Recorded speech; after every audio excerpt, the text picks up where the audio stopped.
Greetings! My name is Brent, and I just painted 100 goblins, all at once, all without losing my mind. Stick around, I'll show you exactly how I did it, and I'll give you some tips on how to be efficient when you have a lot of models to paint. Somehow, over the years, I acquired 2 copies of the old Warhammer Fantasy starter set, Battle for Skull Pass. When Games Workshop announced they were revamping the Night Goblin model line for the Gloomspite Gitz release, I decided the time had come to get these grots painted up. First, let's address the elephant in the room. I kept them on square bases. Now, I think most models look better on round bases, but I also happen to think that Night Goblins are an exception. In my opinion, these goblins are just a little bit too small to look natural on a 25mm round base, and they're also one of the few models that actually fit nicely into a square regiment without elbowing their neighbors. Since I'm painting so many models, this is my chance to finally have a giant Warhammer Fantasy style regiment. There's something really fun about a tightly packed horde of goblins rushing out of a cave and into the night. So going through my pile of old unpainted night goblins, I made 2 35 grot blocks of spears and a 35 grot block of bows. Each block has a unique leader, musician, and standard bearer. I'm vaguely aware that Age of Sigmar grots come in multiples of 20 these days, but this is how many grots I have, and I think that the 7x5 rectangles look really cool. I am also painting a boss and a shaman that came with this old starter set. Finally, 1 lone grot on a round base, just to make my point. Total, 108 grots. To prep the models, I assembled them and cleaned mold lines. I put a small neodymium magnet on the bottom of each base. The magnets are useful during painting, for storage, and for unit trays. I also spent a few days planning out my paint scheme. I felt like the key to this whole project was to make a step-by-step plan and to stick to that plan. So let's get on with it. Step 1. Sand. I like to texture my bases before the priming step. Here, I'm putting PVA glue on each base. I brush on some glue, dunk the model in sand, wipe any excess off the base's rim, and then try to use a rubber sculpting tool to flick stray grains off of the shoes and the cloak. You can see that I've sorted the models into sub-batches. This starter set had monopose models, 7 different spearmen, 3 different archers, and 11 different, unique, night goblins for the shaman, the big boss, musicians, standard bearers, and unit bosses. By sorting the models by pose, I ended up painting about 10 identical models at the same time. This saves me a ton of mental energy. Some models have their shield elbow showing, some don't, some have belt buckles, some don't, some have pouches, some don't. I only have to check for these features once every 10 models, so organizing the minis like this really saves me a lot of brain power. It also means that I develop a better understanding of each pose and paint better. I learn where the tricky bits are and how to paint them. Step 2. Extra rocks. I'm taking an extra step to drop in some larger rocks right on top of the sand. The plan I'm executing has 24 steps based on the look that I'm going for. Obviously, each step adds time to the project, so you need to decide for yourself if certain steps are worth the time you'll need to spend on them. These rocks are a good example of a step that some people might very well cut to save time. And that's cool, but I happen to like these rocks, so I think that they're worth the hour and 15 minutes or so that it took for me to glue them on. I think these particular rocks are great. The way they're foliated makes them flat and sharp and jagged, which looks cool and also picks up dry brushing very well. The rock is phyllite, and I found it outside. Step 3. Time to prime. I'm using an airbrush because it's cold outside and I have better control with it, but I'm not doing anything particularly fancy. The results would be similar with a rattle can or even a brush-on primer. The most important base coat is going to be yellow. Yellow paint is definitely translucent, so the undercoat really matters. I'm trying to get a little undershading done by priming in brown, and then next I'll hit the model with white from above before moving on to yellow. The idea is that the underside of the model will be more brown, the top will be white, and since yellow is translucent, a bit of a color transition will remain. Step 4. Moving on to the white. I'm hitting the models at a 45-degree angle and then giving them an extra spritz from right above. The more brown I leave behind, the more shadows will be on the model once I put the yellow on, giving some depth and realism for very little effort. On the other hand, the more white is on the model, the brighter the yellow will end up. Ultimately, I decided to err on the side of too much white rather than too much brown. I went through and did a second quick coat of white from almost directly above the models, and in the end, very little of the brown undercoat remained. Of course, part of the difficulty in finding that balance between white and brown is that these models are cone-shaped, and there really aren't that many deep recesses other than maybe the armpits. Moving on, step 5 is yellow. This is a mix of 50-50 medium yellow from Vallejo Model Air and moon yellow Vallejo Game Air.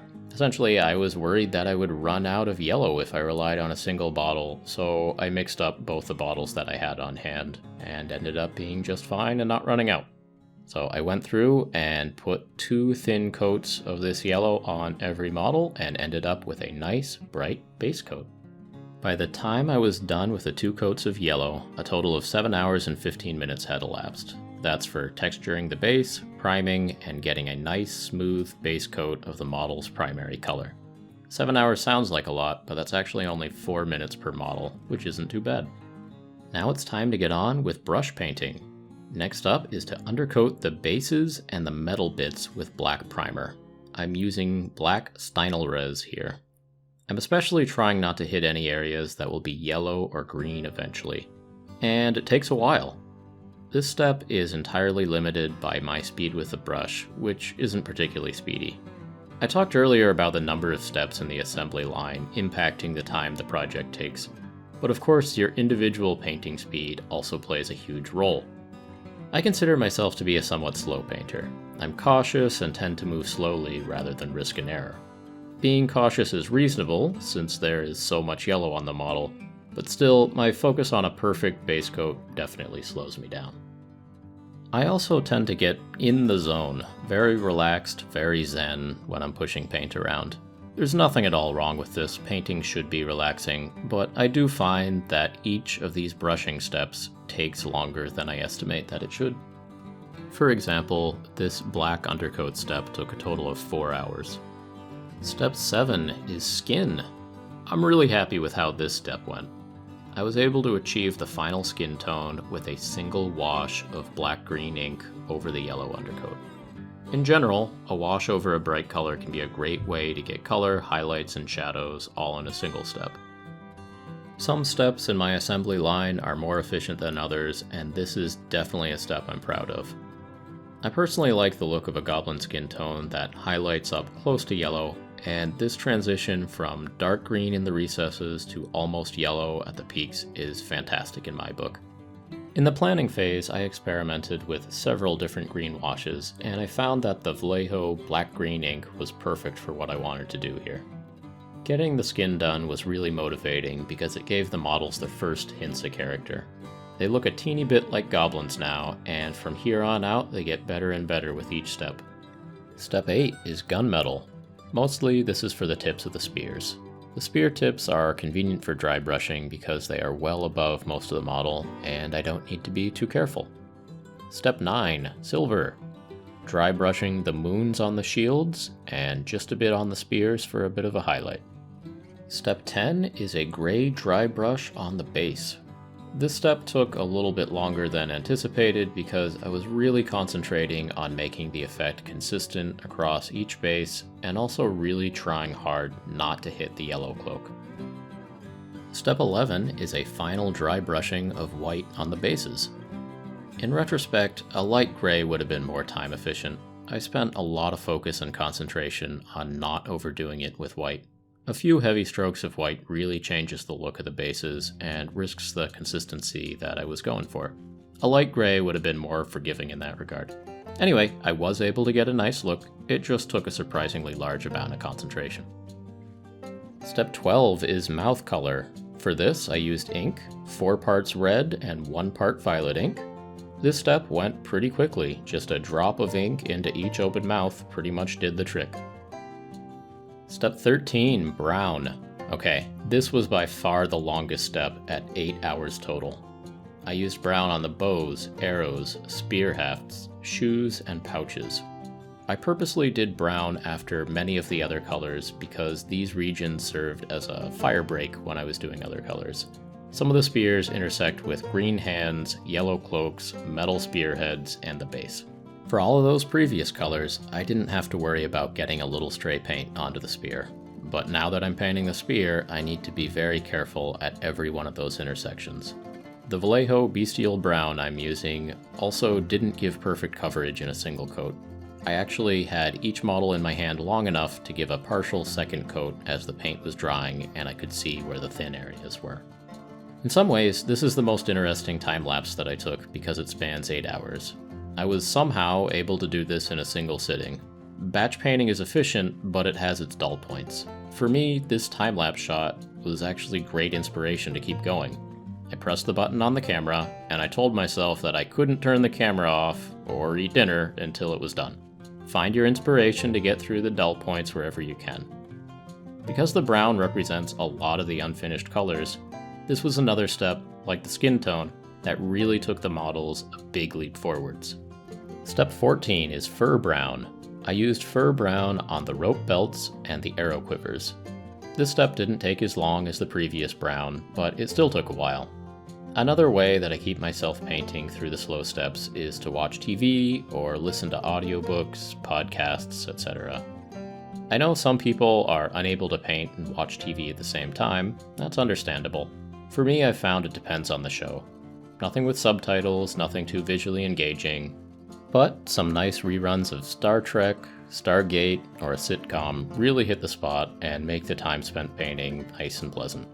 For me, watching TV helps my painting endurance more than it hurts my painting speed. 15 is black again, so I put the edges onto the bases, and I also went back and fixed the shields where the silver dry brush went too far. This is actually the only fixing step that I did in this entire assembly line. Steps 16 through 19 are accent colors. It's around here that I decided to deviate a bit from the plan that I had originally conceived and how I had originally painted my test models. One of the nice things about having a step-by-step plan written out is that you don't stress about what color to use next. When you start to second guess yourself, though, you spend more energy worrying about making a bad choice and then painting that bad choice on 100 models. Anyway, I did second guess myself, and I repainted my test models a little bit and switched up some of the secondary colors. Step 16 ended up being Troll Claw Tan on the wraps of the spears. Step 17, Purple Shields. I also second guessed the shield color, I just wasn't digging the original blue that I tried. So after playing around with the test models a little more, I switched to purple. Yellow and purple are complementary colors. Sometimes that looks awesome, sometimes it looks terrible. In this case though, the yellow and the purple actually work reasonably well together. So I made the decision and painted them up. This purple step took a while because it actually took 2 or even 3 coats to get even coverage. I actually did this purple coat while I was playing some Dungeons & Dragons with my RPG group. Well, I say Dungeons & Dragons, but it was actually Vampire Dark Ages that we were playing. Whatever. As long as your DM doesn't mind, this can be a nice way to multitask getting some hobby done while hanging out and role-playing with your pals. In some ways, painting minis is a bit like knitting. You can actually multitask with a whole lot of other activities. Base coating while holding a conversation is totally doable. Go call your friends, call your family, and get some hobby done. Step 18 is Vampire Red on the bow wraps. It's maybe just a tad too bright to start with, but it'll dull down during the wash step. I also hit a few straps on the quivers with this color, as well as the belt buckles for some of the grots that actually have belt buckles. Step 19 is Viking Blue on the arrow fletches. In a previous video, I painted up a squig hopper that had yellow, red, blue, and green, and the combo was really pleasing. So this little splash of blue looks nice in combination with those 3 other colors on the archers. Step 20 is teeth, using this beige drake teeth. This actually went very fast. The teeth on these models are raised enough from the mouth that they are easy to dot really quickly, and this little detail definitely brings the goblins to life. We're getting really close now. Now is actually a good time to mention that I did not paint the eyes of the grots in this project. I may come back and do that someday, but that day hasn't come yet. The teeth are easy, but the eyes are less forgiving. I also haven't decided what color I want the eyes of all these goblins to be yet. For now, I'm using the excuse that they are hooded and probably shadowed and harder to see, and also maybe these grots are outside and squinting in the sunlight. I'll do them eventually, not today. Step 21 is a brown wash for the yellow cloak. Washing yellow is a bit tricky. If the wash stains in a weird way, the results can be just dirty and awful. So in the planning phase, I tried several possible washes and eventually decided on Army Painter Strong Tone, heavily diluted with the Quick Shade mixing medium. This seems to give nice smooth transitions without any nasty staining. As I applied it, I tried to keep the hood bright while darkening up the bottom half of the goblins more. Happily, when it dried, it did look pretty nice. Step 22, Null Oil. So I hit the shields and the spear tips real quick and moved on. Step 23, Agrax Earthshade. This was on the weapon wraps and the belts. Well, this is actually it for the troops. Clearly there are further steps, highlights, eyes, freehand, varnishing, all that. Someday I will probably keep going and show you another level to these grots, but for now we're calling the troops good. Step 24. The last step is to make sure the characters are done. I did my best to paint the characters as part of the main assembly line, but these 12 models are unique and they all have their own bits of flair. When I was painting each color, I made some snap calls on where to block in some brown, red, purple, etc. But now that we're done with the troops, there are still some unpainted regions on the characters. I went through and took care of this as quickly as possible. Again, making snap judgments to paint on colors that were already on my palette, plus just a couple colors that I hadn't used yet. The war boss and his pet squig were the only eyes that I painted for the whole army. I have fresh copies of all these character models, so someday I might spend some serious time on these and replace the leaders of this force, but for now, these are definitely ready for the table. Okay, I'm calling them done. Total time, 58.5 hours, which translates to 32.5 minutes per model. Whether you consider this speed painting or not, that's a judgment call, but to my mind, it was definitely efficient for what I consider to be pretty nice looking little force. There are several possible further steps for these models, which I may do in a future video, but I'm happy with where they're at right now. Okay, here's the moment we've been waiting for. Let's rack them up. I'm mixing the mono poses back up to finally see what the finished army looks like. By the way, sticking to tin movement trays is another advantage of having magnetized bases. Alright, so I have 3 major pieces of advice for doing a massive batch paint. 1. Have a plan. 2. Have some motivation. And 3. Have fun. So, like I've said, I am not speedy with the brush, but I got organized and set up a system for painting these Gitz efficiently. This project relied heavily on having a plan and sticking to it. For this project, first, I found a general color scheme that I wanted. I had 2 main inspirations for this. First was a Goobertown roulette video I did recently about a squig hopper. I really liked the bright color palette and the gray cave base. I wanted these grots to fit generally into the world of that squig hopper. For more inspiration, I did some Google searching. I found some awesome yellow-robed grots that really called to me. In particular, the YouTube channel eBay Miniature Rescues has a video with some very sharp-looking grots. I painted a couple of very rough color test models to confirm that this was the direction I wanted to go, and I started to think about step-by-step recipes. I identified yellow and green as the most important colors to making these models look sharp. The yellow color in particular is make or break. I decided to do some serious experimenting with both yellow and green to nail down useful recipes. I like to use nasty old models for color tests. Here we have some older style night goblins that my high school friend melted with spray paint. They'll do nicely. Because yellow is so bright and translucent, I experimented with several underpainting strategies, including zenithal priming, washing, and dry brushing. After the yellow paint was applied, I experimented with several different brown washes. eventually I found undercoating and washing recipes that I liked. For the green, I knew there was potential in simply washing a yellow undercoat. I went through several washes that didn't work and stumbled upon that Vallejo black-green ink, which was awesome. So I wrote a rough, step-by-step procedure for this batch paint and thought long and hard about including each step. Again, each extra step adds extra time. In writing the procedure, I also kept in mind that the order would affect how sloppy I could be on each step. Then, I took 4 more test models and did a dry run. These were the close-up shots that I used during the video. Ultimately, I decided I was happy with most of the steps, but did change a few colors. The test models also helped to identify tricky steps, like really being careful not to allow stray basing sand to remain on the cloak. This dry run gave me a ton of confidence and allowed me to not second guess myself too much during almost 60 hours of painting more than 100 grots. So yeah, have a detailed plan. But also have motivation. Batch painting can be a bit of a marathon, so you need to find ways to keep yourself engaged and driven. Make sure that you're painting something you like.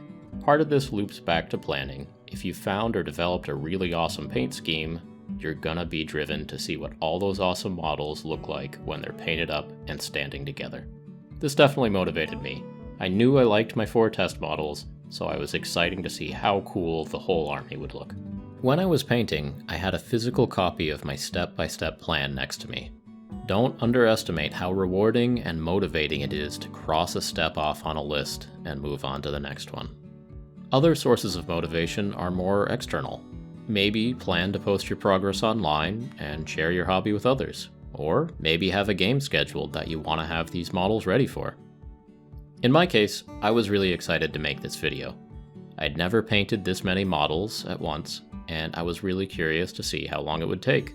Making the time-lapse videos especially were a lot of fun and very motivating. Finally, have fun while you're actually painting. Once your plan is in place, batch painting can be a bit mindless. The trick is to keep it mindless in a relaxing way. Push that paint around without a care in the world. No need to stress about the next color because you know exactly what the next color will be. Keep everything nice and chill. Because there's so much repetition, you should have lots of mental bandwidth left over for a bit of multitasking. Listen to audiobooks or podcasts, watch TV, hang out with your friends. This can be a very pleasant use of time, and before you know it, the batch will be done, and you will have some awesome models. Well, needless to say, this took most of my free time over the past 2 weeks, but it was totally worth it. I am thrilled at how this army is coming along, and I'm really looking forward to continuing to expand it, going into the era of Gloomspite Gitz. So thanks for following me on this little project. If you like what you see, please do me a favor, like, subscribe, comment, and come back again soon. Okay, that's it for this time. Thanks for tuning in.